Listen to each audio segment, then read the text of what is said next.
There's a moment in every sport where someone with enough credibility, enough history, and enough respect finally says out loud what everyone else has been whispering. And when that moment comes, it doesn't matter how uncomfortable the truth is. It lands, it sticks, it changes the conversation permanently. That moment just happened in women's basketball, and the person who sparked it wasn't a pundit, wasn't a Twitter personality, and wasn't some outside critic looking to stir up drama. It was Candace Parker, one of the most decorated, most respected, most accomplished players in the WNBA history. A woman who spent her entire career earning the kind of credibility that makes people stop and listen.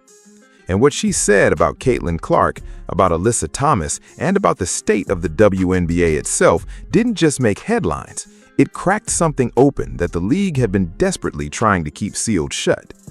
Because here's the thing. When casual fans or social media accounts talk about Caitlin Clark being targeted, being treated unfairly, or being resented by players in the league, it's easy for the establishment to wave it off. Easy to call it overreaction.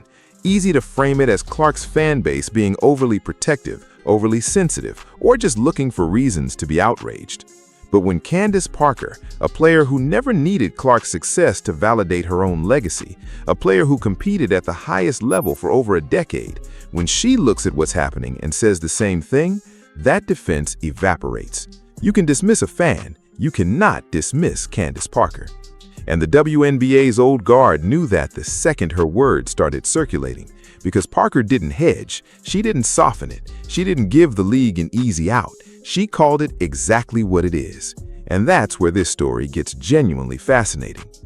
So let's get into it, all of it.